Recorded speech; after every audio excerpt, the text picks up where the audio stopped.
Hey guys, somebody's gun here. Today we're going to be VOD reviewing TabzG, Co1azo, and GrandmaFN.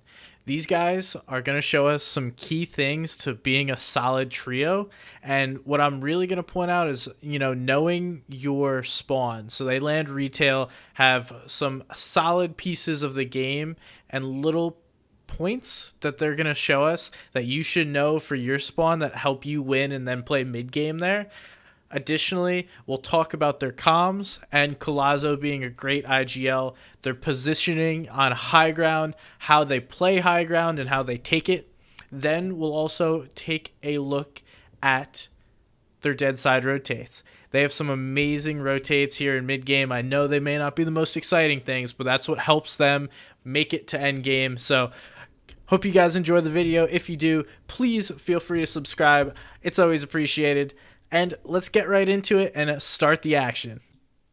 So the first thing we're going to watch is understanding your drop spot. So they land retail, and they obviously have landed here enough to know that the North Hill positioning right outside of Grotto is going to be huge and a great piece to hold, especially when you get zone. So they split this POI, and they're currently trying to understand how they're going to deal with the other game. This is the first game of the tournament, so let's listen to how they deal with this. This controller felt so weird when I just zoomed in. Are they up here yet? Have they got top of the hill yet? I don't think they got to ultimate now. Like, what are they doing? This is the best spot on this fucking map. Like, why would they even shoot us there? Now I'm gonna go take it. So we hear Co1azo. This is the best part in the freaking map. Then he's gonna go grab it. Awesome call, understanding their drop spot and their POI. And then because they're able to do this and go backside, it's gonna give them the ability to sneak a player. He's gonna give me a free kill, I think. Okay. I'm just trying to bait him to shoot or something. And you guys, maybe? I can't. I'm already up. Tabs is coming up too. He's still in there. Well, one of you guys just shoot him over there or something. I don't think he knows I'm right here. You want me to go to like the down south, like down the mountain south? Yeah, kinda. I'm up here with you, Cole. I see the guy, bro. He's just chilling. So this is setting up a play here. They see this guy in this box up above. Tabz is going to go try and draw him out while Co1azo and Grandma get the high ground in a good position on him. Unfortunately, it's not going to work out, but this is a great understanding of your POI and how to bait players. So this piece is going to show one of their Deadside rotates. They're right in retail, and the zone is pulling towards Lazy Lake. Instead of white lining it to zone, they're going to rotate south using the river and then move fully around. So I'm going to let this play out in 2x speed and kind of skip forward so we can follow the rotate here. But it's a great play to not just immediately take the easiest path to zone, but take one that's going to give them a free rotation. So we see they're using the lake. Zone is right along their side, and they could easily walk into zone. But because they're going further south and playing Deadside, it's going to give them an easier rotate as well as better positioning than if they were to simply walk into the zone.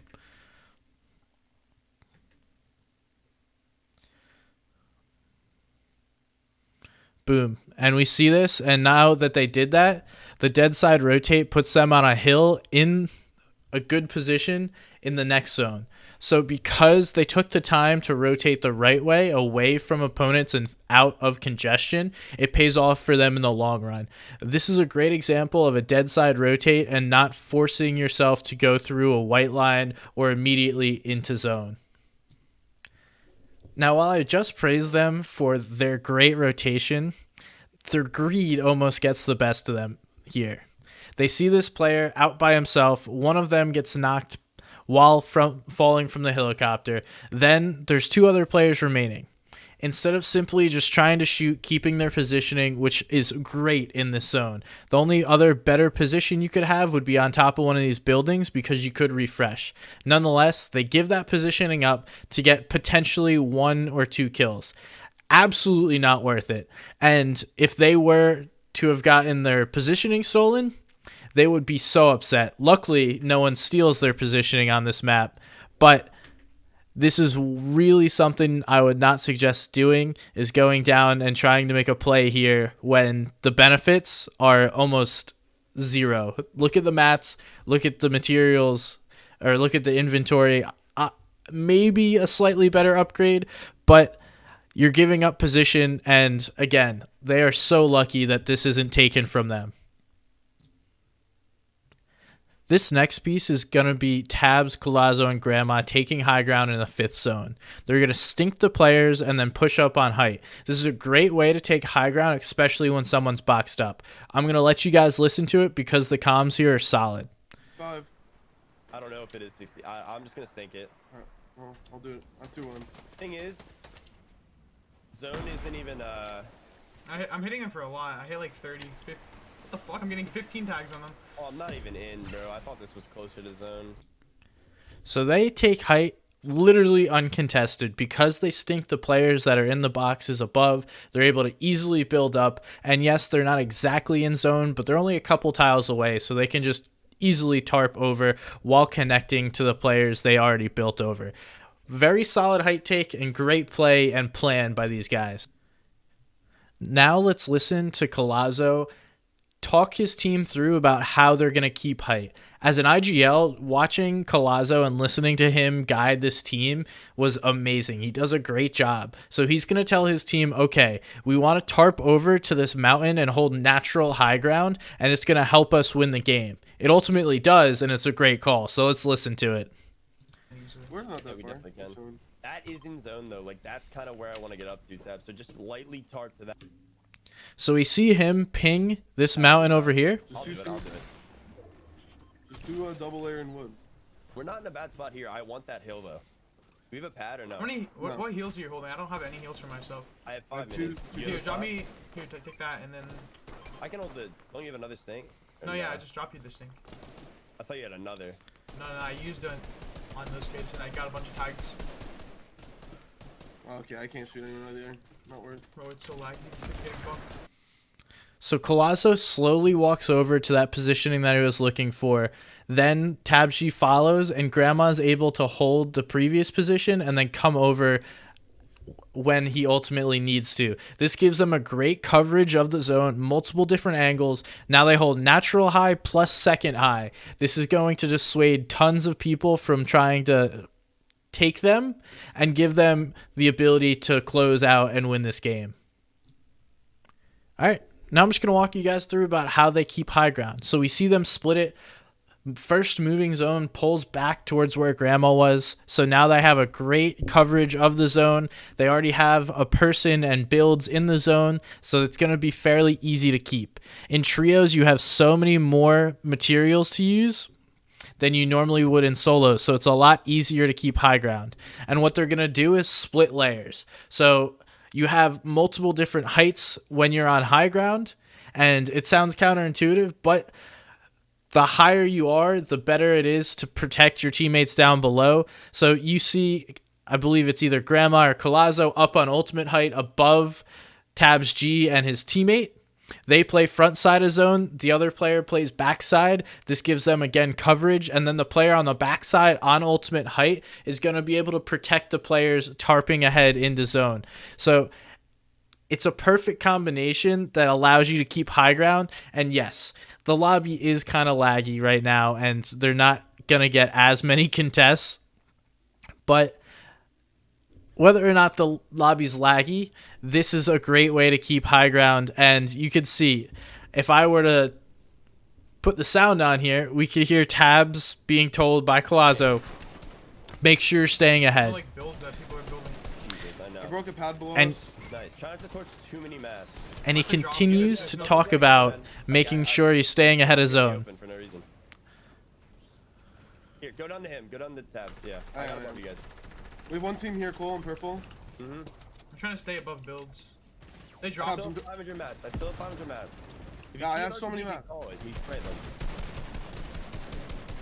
I'm going. Tabs, I'm gonna give you more maps. Just stay ahead, okay? You have to stay. You have to stay Yeah, ahead. Tabs, Your just job focus is on stay staying ahead. I'm ahead. Tabs, turn around, turn around. Rocketing you out. I gave you half. RPG me. I'm good. And there it is. So you hear Tabz being told, stay ahead, you have to stay ahead. Yes, that is his job. Front side of the tarp, on high ground, stay ahead so you can cover the zone.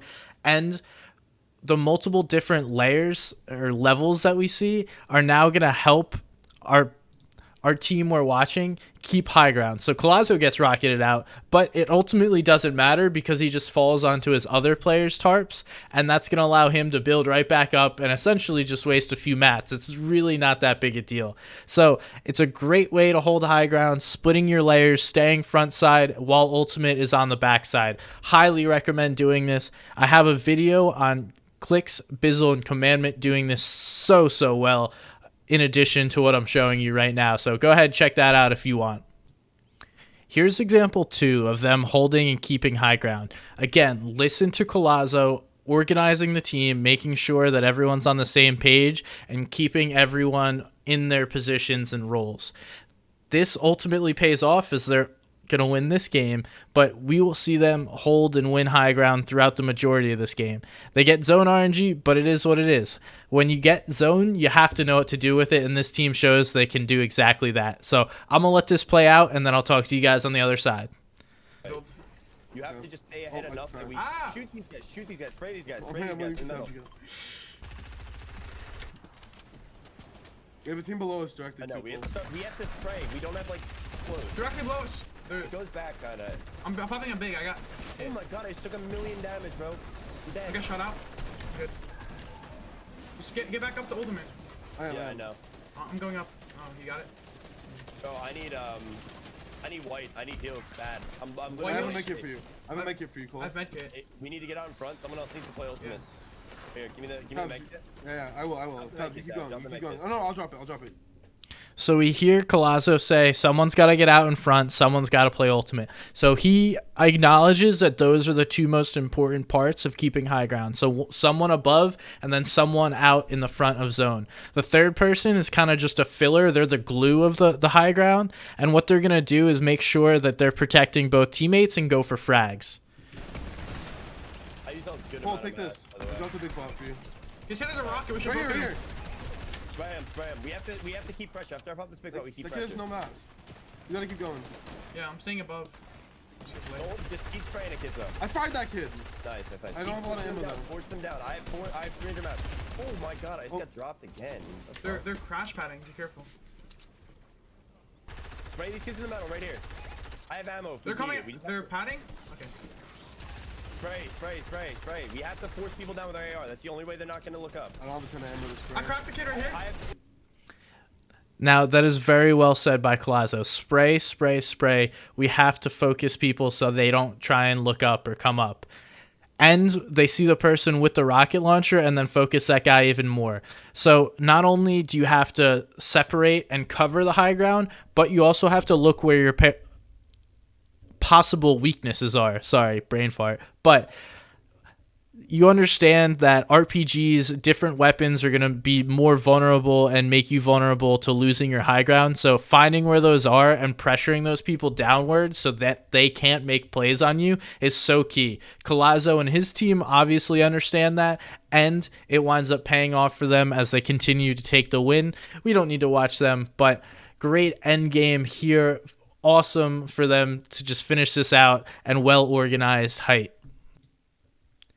Here's another example of them doing an excellent Deadside rotate. So as you could see, they could just easily walk into zone. They're not that far from it, but they choose to go far south, get out of the way and out of the congestion, refarm some materials, and it winds up paying off for them as they can get into some awesome positioning here. So we see them even get marauders because of this. They're uncontested. There's no one on this side. They continue to push further east instead of just chilling on one of these mountains or hills here and get further into zone. This rotate ultimately winds up getting them the next zone, as we'll see here.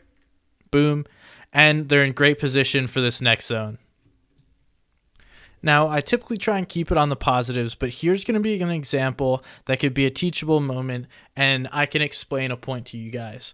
Now, to oversimplify and try and understand endgame, there's going to be essentially 3 pieces that you could do. 1, you could be rotating, so position. 2, you could be fighting someone. And 3, you could be healing. Now, you can really only do 1 at a time. Now, technically, yes, if you do get elims, you're going to be healing. But when you give up 1, or when you start doing one, you're giving up the other two, and that's what happens to these guys. They do wind up taking and winning a fight, but because they are forced to fight, they're going to give up their rotation and their positioning, and it's ultimately going to cost them the game. So understanding when to push between fighting, healing, positioning is what makes certain trios and certain players better than others. When you could find that perfect balance and understand when to do one and not the other, it's going to help you guys succeed so much. So I would always say the priority is going to be positioning. It's always positioning. But then when you need frags, understanding when to push ahead and get your positioning early is going to be key. The same goes for healing. So if you're going to need to heal or fight someone, make sure you get your position beforehand, and then you can come back and look in backwards into zone. Now we see these guys, they went for the fight. They don't have time to heal, and they're going to have to now rotate late, which is going to ultimately cause them their death. So a combination of things here really go wrong, but just wanted to explain that point. You're either fighting, rotating, or healing. You can't really do more than one at once, and finding that balance of when to do what is going to be key for you to succeed. Well, I hope you guys found that video enjoyable and you learned something from it. These guys did a great job in this tournament, so I hope you guys were able to get some takeaways, and I clearly showed you during this video. But thank you guys for watching. If you did enjoy the video, please feel free to like and subscribe. And I do daily streams where I do this kind of content, or I just play some video games. So check it out at twitch.tv/somebody'sgun. You can find me there, like it says down below. If there are any questions, feel free to comment below. And thank you guys so much for watching. I'm Somebody's Gun, and I'll see you guys next time.